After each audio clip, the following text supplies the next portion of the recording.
আশা করি তোমরা প্রত্যেকে ভালো আছো। আমাদের অনেকগুলো 6 টপিক শেষ হয়ে গেছে। আমাদের আজকের টপিক হচ্ছে ফাঁকি। আমাদের আজকের গল্পটি হচ্ছে ফাঁকি, লিখেছেন রাজকিশোর পট্টনায়ক। যেহেতু এটি আমাদের গল্পের আকারে এগুলো বেশ বৃহৎ আছে, তাই তোমরা এগুলোকে লাইন বাই লাইন গল্পগুলো আগে পাঠ করে নেবে, তাহলে আমাদের ভিডিওগুলো বুঝতে সুবিধা হবে। কারণ এত বড় গল্প পুঙ্খানুপুঙ্খ লাইন বাই লাইন ভিত্তিক মানে করা একটু কঠিন হয়ে দাঁড়ায়। আমরা যতটা সম্ভব এর বিষয়বস্তু বা সার সংক্ষেপ তোমাদের সামনে তুলে ধরবো, যাতে তোমাদের বুঝতে সুবিধা হয়। আমরা গল্পে প্রবেশের পূর্বে একটু লেখক সম্বন্ধে জেনে নিই।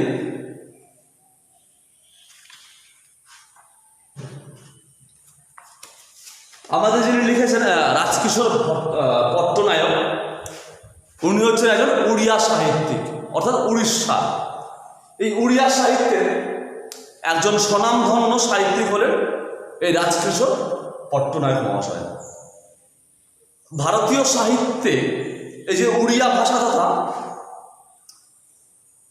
ভাষা তথা সাহিত্যকে, বাংলা সাহিত্যে এই উড়িয়া ভাষাকে তুলে ধরার জন্য তার অবদান হচ্ছে একদমই অনস্বীকার্য। তা কখনোই ফেলে দেওয়ার নয়, বা তিনি সাহিত্যের মধ্যে স্বাতন্ত্র সত্তাও তৈরি করে ফেলেছেন। এই রাজকিশোর পট্টনায়ক তিনি জন্মগ্রহণ করেন 1916 খ্রিস্টাব্দে।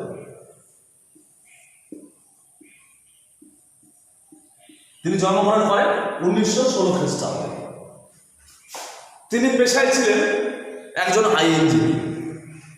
তার রচিত এই রাজকিশোর পট্টনায়কের রচিত অন্যান্য যে শ্রেষ্ঠ সাহিত্য, তাদের মধ্যে অন্যতম যে রয়েছে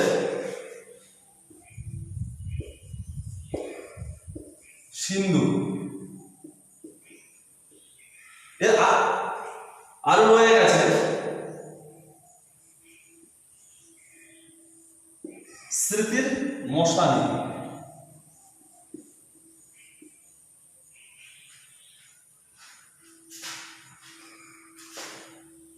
এগুলো হচ্ছে তার রচিত শ্রেষ্ঠ সাহিত্য। এবার আসি আমাদের আলোচ্য ফাঁকি গল্পে। আমাদের যে ফাঁকি গল্পটি, এই গল্পটি সম্পূর্ণভাবে উড়িয়া ভাষা থেকে নেওয়া হয়েছে, এবং এই গল্পটি যিনি বাংলায় অনুবাদ করেছেন তিনি হচ্ছেন যতীন্দ্রমোহন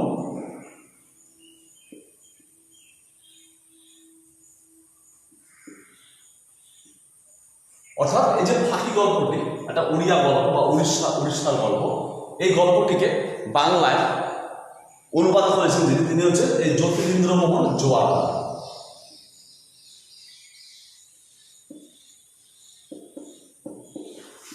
যতীন্দ্রমোহন জোয়ারদার। এবার আসি আমাদের গল্পের মূল বিষয় সংক্ষেপ বা বিষয়বস্তুতে। গল্পটিতে একটি চরিত্রের নাম উল্লেখ করা আছে, সেটি হচ্ছে গোপাল, এবং আরেকটি বিশেষ করে যখন নামকরণ করা হয়, কতগুলো বিষয়কে কেন্দ্র করে নামকরণগুলো করা হয়। আমরা নামকরণে এখন ঢুকবো না, আমরা পরে ঢুকবো আরো। এর গল্পের মূল কেন্দ্রবিন্দু রয়ে গেছে একটি আম গাছ। মূল কেন্দ্রবিন্দু রয়ে গেছে একটি আম গাছ। এবার আমরা আস্তে আস্তে গল্পের ভিতরে প্রবেশ করছি। নতুন জমি কিনে বাড়ি তৈরি করার সময় আমি মূল বিষয়বস্তুটি তোমাদের সামনে তুলে ধরার চেষ্টা করছি। নতুন জমি কিনে বাড়ি তৈরি করার সময় গোপালের বাবা, আমরা প্রথম বলেছিলাম একটি চরিত্রের নাম পাবো, সে হচ্ছে গোপাল। অর্থাৎ এবার গোপালের বাবার কথা। গোপালের বাবা ঠিক করেন তিনি বাড়িতে একটি আম গাছ রোপণ করবেন বা আম গাছ লাগাবেন। আমাদের গল্পের শুরু দেখা আছে 800 টাকা গুণ্ঠ দরে। গুণ্ঠ শব্দের অর্থ হচ্ছে প্রায় তোমার 1740 বর্গফুট জমি বা এলাকা, তাকে বলা হচ্ছে গুণ্ঠ। 800 টাকা গুণ্ঠ দরে জমি কিনে বাড়ি করার সময় বাপের আর ছেলেদের সর্বদা এক কথা, কোথায় বাড়ি হবে? ছেলে বলে রাস্তার ধারে করা যাক, তাহলে রাস্তা থেকে নামলে সহজে বাড়িতে ঢোকা যাবে। অর্থাৎ বাবা আর ছেলের মধ্যে বাড়ি কোথায় হবে এবং বাড়িতে বাগান করা হবে না আমের চারা লাগানো হবে তা নিয়ে পিতা আর পুত্রের মধ্যে খানিকটা দ্বন্দ্ব শুরু হয়। আমের চারা আসলো, লেখা আছে পরের পেজে, আমের চারা আসলো ছোট্ট একটি হাড়ির মধ্যে, কালো মাটির ওপরে 1 হাত উঁচু আম গাছ, সব শুদ্ধ গন্ডা আষ্টের পাতা হলেও হতে পারে।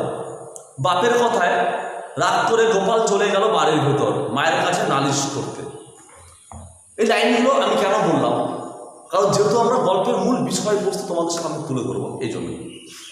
নতুন জমি কিনে বাড়ি তৈরি করার সময় গোপালের বাবা ঠিক করেন তিনি বাড়িতে একটি আম গাছ লাগাবেন। যদিও গোপালের ইচ্ছে ছিল ফুলের বাগান করা, অর্থাৎ বাবা আর ছেলে, পিতা আর পুত্রের মধ্যে একটা দ্বন্দ্ব, মানসিক দ্বন্দ্ব তৈরি হয়। এ নিয়ে অনেক কথা হওয়ার পর পিতা আর পুত্রের মধ্যে বাগান হবে না গাছ হবে, কে পরিচর্যা করবে।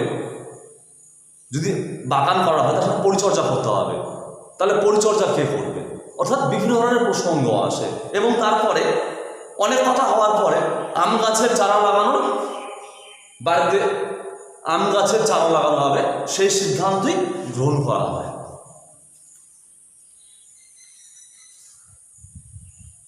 আরেক জায়গায় দেখো লেখা আছে, ঝগড়ার ফলে গাছ সরল, 2 হাত ভেতরের দিকে জল দেওয়া হলো, জন্তু জানোয়ার ঠেকাবার জন্য কঞ্চি দিয়ে বেড়াবন্দি করা হলো। গোপালের বাবা ভাগালপুর থেকে একটা ল্যাংড়ার চারা, অর্থাৎ আমেদের মধ্যে একটা প্রজাতি বা একটা শ্রেণী, সেটি হচ্ছে ল্যাংড়া। গোপালের বাবা কি করেছে, ভাগলপুর থেকে তাড়িয়ে আনা একটা ল্যাংড়া আমের চারা সে বাগানের মধ্যে কলম করে, অর্থাৎ কলম করা মানে হচ্ছে শঙ্কর দেওয়া। আমরা অনেকে দেখবে আমের গাছে বা পেয়ারার গাছে বা লিচু গাছে কলম দিই বা শঙ্কর করি, এটাকে তিনি কলম করেন। তা লাগানো হয় কোথায়, পাঁচিলের একেবারে প্রান্তে বা ধারে। আম গাছ ধীরে ধীরে বড় হতে থাকে এবং যে আম গাছটি আনা হয় সেই আম গাছটি ধীরে ধীরে বড় হতে থাকে। একসময় আম গাছটি বাড়ির পরিচয় বহক হয়ে ওঠে, অর্থাৎ আম গাছটি যখন তার শাখা প্রশাখা মেলে দিয়ে একেবারে উচ্চ শিরে দণ্ডায়মান, তখন সেই আম গাছটি অনেক সময় কি হয়, সেই গোপালদের বাড়ির পরিচয়ক হয়ে ওঠে। পরিচয় কেন, গোপাল যাকে ঠিকানা বলে প্রথমে বলে দেয় ওই রাস্তার পাশে ওই আম গাছ বলা বাড়িটি বা আম গাছের ধারের যে বাড়িটি। দেখো লেখা আছে, সে বাড়ির নিশানা হয়ে উঠেছে আম গাছটি।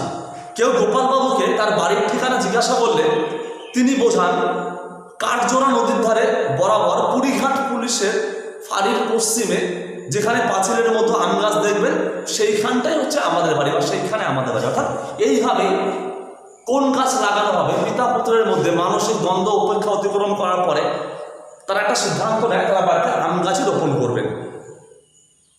এবং আস্তে আস্তে যখন সেটি শাখা প্রশাখা মেলে উন্নত শিরে দণ্ডায়মান হয়, তখন সেই আম গাছটি সেই বাড়ির একটা পরিচয় বাহক বা পরিচয় বার্তা বা তাকে কেন্দ্র করে সে বাড়িটি পরিচিত লাভ করে।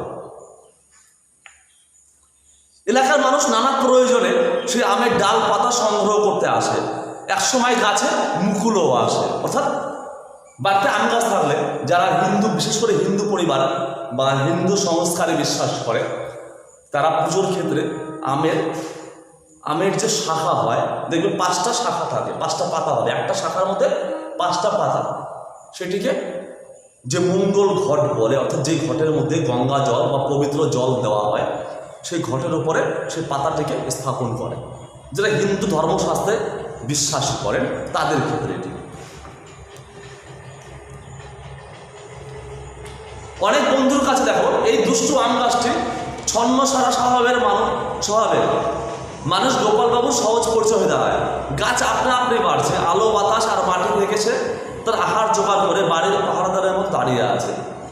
ছন্ন ছাড়া কেন বলেছিল, কারণ আম গাছটি হচ্ছে সে রীতিমতো শাখা প্রশাখা ছেড়ে চারিপাশে ছেড়ে আস্তে আস্তে বেড়ে উঠেছে, তাই এটা ছন্ন ছাড়া বলা হয়েছিল। অনেক দূর থেকে লোকের এই আম গাছটির কথা মনে পড়ে। পূজা, বিবাহ বাড়ি সব কাজে গোপালবাবুর কাছে অনুরোধ আসে আম পাতার জন্য, আমের ডালের জন্য। অর্থাৎ সেই আম গাছটি আস্তে আস্তে মানুষের ব্যবহারের উপযোগীও হয়ে উঠেছে। বাড়ির সকলে উদ্বিগ্ন হয়ে ওঠে মুকুলের ক্ষতির আশঙ্কায়। অর্থাৎ যখন আম গাছের সার্থকতা কোথায়, যখন সে তার গাছে মুকুল আসবে এবং সেখান থেকে পুষ্ট ফল দেবে, সেটি হচ্ছে আমের সার্থকতা। অর্থাৎ এই যে ক্ষয়ক্ষতি হচ্ছে, এর ফলে বাড়ির লোকের আশঙ্কা হয়ে ওঠে যে আমের মুকুল থাকবে কিনা, আবার ঝরে যাবে কিনা। অবশেষে অনেক ভয়ের পরে বা অনেক মানসিক বিপর্যয়ের পরে সেই গাছ থেকে বোল ধরেছে বা আম ধরেছে। এই দেখেছো, আম গাছে বোল ধরেছে, বা ভালো বোল হয়েছে সব ডালে। আহা, বোল মোটে যদি না ঝরে পড়ে কত আম হবে, কেমন আম হয় দেখা যাবে, জাত আম। অর্থাৎ সেই কলম দেওয়া গাছে এবার আম ধরেছে। আমের লোভে বাড়ে উৎপাত। একটা গাছে যখন আম হয় তখন পাড়ার লোক বা বাড়ির প্রত্যেকেই সেই গাছের উপরে উৎপাত, ঢিলের সংখ্যা বেড়ে যায়। স্বাদ এমন কিছু মনে লাগা না হলেও তার কদর সকলের কাছে পেয়েছে। অর্থাৎ সেই আমের স্বাদ তেমন সুমিষ্ট বা মধুর না হলেও সেই গাছটি প্রত্যেকের কাছে মনে ধরে আছে।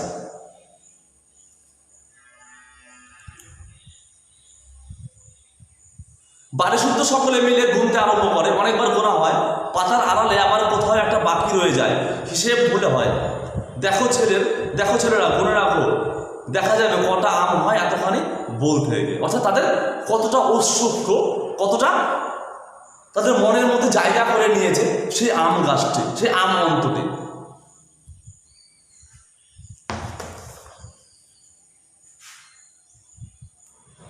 এক সময় নিজেদের অজান্তেই গাছটি পরিবারের একজন হয়ে ওঠে। অর্থাৎ যে গাছটিকে পিতা আর পুত্র, গোপালের বাবা অনেক মানসিক দ্বন্দ্ব টানাপোড়েনের পরে সেই গাছটি তাদের একাত্ম হয়ে ওঠে। অর্থাৎ গাছ আর মানুষ তারা যেন একই অন্ত প্রাণ হয়ে ওঠে। সকলের মনে পড়ে যায়, সকলের মায়া পড়ে সেই গাছটির ওপরে। যুদ্ধের পরিস্থিতিতে অর্থাৎ লেখক হঠাৎ করে একটা ভয়াবহ একটা আম গাছ, একটা পরিবারের সঙ্গে আম গাছের আত্মিক যোগাযোগ, একটা সম্পর্ক যেমন দেখিয়েছেন, তার সঙ্গে সঙ্গে লেখক যুদ্ধকালীন, সেই সময়কার যুদ্ধকালীন একটা পরিস্থিতিও তুলে ধরেছিলেন। অর্থাৎ যুদ্ধকালীন পরিস্থিতিতে বা যুদ্ধের পরিস্থিতিতে বোমার হাত থেকে বাঁচার চেষ্টায় সরকারি তদারকিতে সুরঙ্গ করা হতে থাকে। এই যুদ্ধের সময় দেখো লেখা আছে, আম গাছের ওপর দিয়ে এক বিপদ যাচ্ছে। উড়োজাহাজ থেকে যদি বোমা পড়ে তবে তার হাত থেকে বাঁচবার জন্য সরকারের লোক ট্রেঞ্চ অর্থাৎ সুরঙ্গ খুঁড়ে রেখে গেছে একেবারে আম গাছের গোড়া পর্যন্ত। সেই দিন থেকে গাছ হেলে পড়েছে পূর্ব দিকে। আবার দেখো লেখা আছে, ট্রেঞ্চ খুঁড়ে আম গাছটিকে কমজোর করে দিয়ে গেল। খোঁড়া মানুষের হাতে যেমন লাঠি দেওয়া হয়, হেলে পড়া আম গাছকে একটা পেয়ারা গাছের দো ফোকরা শক্ত ডালে তেমনি ঠেকে দেওয়া রাখা হয়েছে। একটা মানুষ আর একটা গাছের মধ্যে কতটা আত্মিক যোগ। যুদ্ধকালীন পরিস্থিতি, বোমার হাত থেকে রক্ষা করার জন্য একটা সুরঙ্গ করা হয়েছে, ট্রেঞ্চ করা হয়েছে। তাতে কি হচ্ছে, আম গাছটি ক্ষত হয়েছে, আম গাছটি প্রায় উপচে পড়ার মতো অবস্থা। কেমন?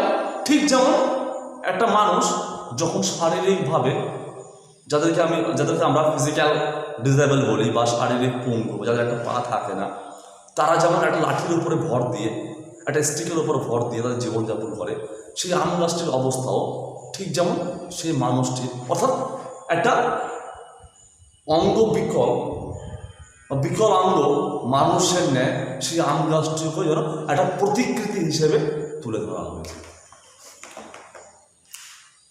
এর ফলে গাছের গোড়া দুর্বল হয়ে গেছে, গাছটি কিছুটা পূর্ব দিকে হেলে পড়ে। এইভাবে কাত হয়ে গাছটি বেঁচে আছে। হঠাৎ একদিন একটা নির্মম ঘটনা সম্মুখীন হতে হয় সেই পরিবারকে। কেমন ঘটনা? হঠাৎ একদিন আষাঢ়ের প্রবল ঝড় বৃষ্টিতে গাছটি পড়ে যায়। উই পোকা গাছের গোড়া অর্ধেক খেয়ে ফোপড়া করে দিয়েছিল।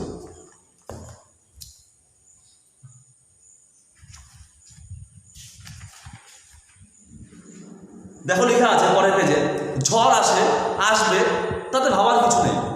সকালবেলা বাড়িতে হইচই, আরে দেখছো কাল রাতে আম গাছ ভেঙে পড়ে গেছে, ভাই ওঠ, আরে গোপাল ওঠ, আম গাছের দশা দেখেছিস? সবাই ছুটে গেল আম গাছের কাছে।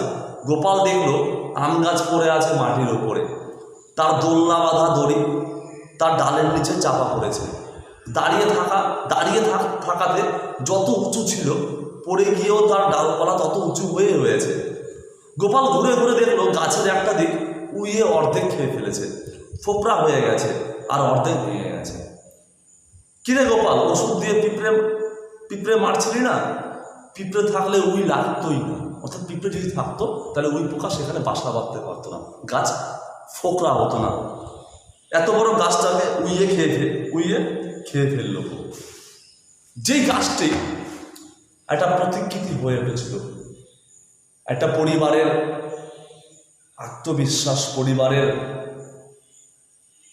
আইডেন্টিটি বা পরিবারের চিহ্নিত, বা সেই পরিবারকে চিহ্নিত করা যেত গাছের মাধ্যমে, মানুষের প্রতিকৃতি হিসেবে তাকে ব্যক্ত করা হয়েছে। সেই গাছটি যেন প্রত্যেকের চোখের আড়ালে নীরবে ফাঁকি দিয়ে চলে গেল। কাদেরকে? সেই পরিবারকে যারা সযত্নে তাকে তার বাড়ির উঠোনের পাশে বা দেওয়ালের পাশে বা বেড়ার পাশে তাকে বপন করেছিল। দীর্ঘদিনের বন্ধু গাছটা ওভাবে চলে যাওয়া শুধু গোপাল বা তার মধ্যে নয়, এলাকার সকলকেই যেন দুঃখ দিয়ে যায়। সে তার বড় আকারে নিয়েও সে যেমন ছন্নছাড়া হয়ে উঠেছিল, অর্থাৎ ডালপালা চারপাশ থেকে বাড়িয়ে তুলেছিল। গোপাল ডালপালা কেটেছিল, আবার সেই গাছটির গায়ে হাতও বুলিয়ে দিয়েছিল, যাতে তার ব্যথা না লাগে বা কষ্ট না পায়। অর্থাৎ এই বৃহৎ গাছটি তার কোনো ক্ষতি সাধন করেনি। এমনকি তার ডালে যে কাকের বাসাটি পর্যন্ত, একটা কাক বাসা বেঁধেছিল, সেই কাকের বাসাটি পর্যন্ত অক্ষত অবস্থায় ছিল। হঠাৎ এক ঝড়ের রাত্রে এই সুন্দর সুহৃদ বন্ধুরূপী আম গাছটি সবাইকে ফাঁকি দিয়ে নিঃশব্দে চলে যায়। দেখো লেখা আছে, সে গাছ আর নেই, ভারী বুদ্ধিমান গাছ ছিল। সেই হৃদয়বান আম গাছটি আর বেঁচে নেই। কাঠুরিয়া এসে কোরাল দিয়ে গাছের পাবে অর্থাৎ গাছটিকে টুকরো টুকরো করে পিস করে কেটে দিয়ে গেল। পাখির বাসাওয়ালা ডালটি আর একটা গাছের গায়ে ঠেস দিয়ে দাঁড় করিয়ে রেখে দিল। খবরের যে কাগজ সেখানে লিখেছিল, কটকে অর্ধরাত্রে ভীষণ ঝড় বৃষ্টি, শহরের ভিতরে পুরীঘাটে আম গাছ উপড়ে পড়েছে। গাছটির মৃত্যু সংবাদ খবরের কাগজে বেরোল। কি কপাল জোর তার! যেই আম গাছটি সেই পাড়া, সেই অঞ্চলের, সেই বাড়ির পরিচয় বাহক হয়ে উঠেছিল, তার নিঃশব্দে চলে যাওয়া যেন গোটা শহর স্তম্ভিত হয়ে পড়েছিল। দুদিন পরে সন্ধ্যাকালে গোপালবাবু কাকে নিজের বাড়ির নেশাটা দেখাবার সময় বলছিলেন, পুরীঘাটে পার্থক্যটা দেখবে একটু। পুরীঘাটে পুলিশের ফাঁড়ির পশ্চিম দিকে গেলে যেখানে প্রথম আম গাছ পাবেন, না না না না না, পার্থক্যটা দেখে। আগের দিনই এই ঠিকানাটাই বলে গেছে, এখন যুক্ত হয়েছে এই শব্দটি না। কেন যুক্ত হয়েছে? কারণ সেই বাড়ির পরিচয় পাহক বন্ধু হৃদয়বান গাছটি নিঃশব্দে ফাঁকি দিয়ে চলে গেছে। তাই কি বলেছে? না না, ভুল বললাম, সে আম গাছটি পড়ে গেছে এই ঝড়ে। আষাঢ়ের ঝড় আপন পরাক্রম দেখতে লুটে নিল একটি নিরীহ নিরাপরাধ আম গাছকে। তাই আবার সে ছিল দুর্বল, উইয়ে খেয়েছিল। কিন্তু সে বাড়ির সেই মানুষদের একটি বন্ধু ফাঁকি দিয়ে চলে গেল সেই ঝড়ের রাত্রে। অর্থাৎ একটা মানুষ আর একটা গাছের, শুধুই একটা মানুষ আর গাছ, শুধু এটাই কি সম্পর্ক? লেখক এই মানুষ আর গাছের বাহ্যিক সম্পর্কের আড়ালে যে অন্তর্নিহিত সম্পর্ক, যে ভালোবাসা, যে মেলবন্ধন, যে প্রাকৃতিক মেলামেশা, তাকে তিনি তার এই ফাঁকি গল্পের মধ্য দিয়ে, তার হৃদয় দিয়ে তিনি উপস্থাপন করা গেছে। এটি হচ্ছে আমাদের গল্পের মূল উপজীব্য বিষয়। দুই একটা শব্দ আছে তোমাদের বুঝতে একটু সমস্যা হতে পারে, আমরা সেগুলো একটু চেষ্টা করছি বলার। হেফাজত মানে তত্ত্বাবধান, একগুয়ে মানে একরোখা, সন্দিগ্ধভাবে, সন্দেহযুক্তভাবে, মরুভূমি মানে জলহীন শুকনো বালুময় একটা জায়গা, পুতব মানে মাটিতে রোপণ করা বা বসাবো, গেরি মাটি মানে গেরুয়া বর্ণের মাটি, টাইফয়েড মানে একটা জ্বর বিশেষ, কলরব চিৎকার, কল্লোল শব্দযুক্ত ঢেউ, টাঙায় মানে ঝোলায়, নির্বিকার উদাসীন বেড়াচ্ছে মানে বিচরণ করে, ফোপরা অন্তঃসার শূন্য, ফলন্ত মানে ফল ধরেছে এমন, নিরীহ গো বেচারা, নিরপরাধ নির্দোষ, বাধ্য মানে বশীভূত, ক্ষতচিহ্ন মানে আঘাতের চিহ্ন, ট্রেন্ড মানে সুরঙ্গ বা পরীক্ষা, আড়াল মানে অন্তরাল, জোগাড় মানে সংগ্রহ, পাহারাদার মানে রক্ষী।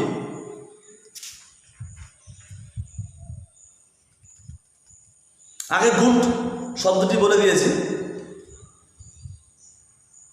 ভোমর, ভোমর হচ্ছে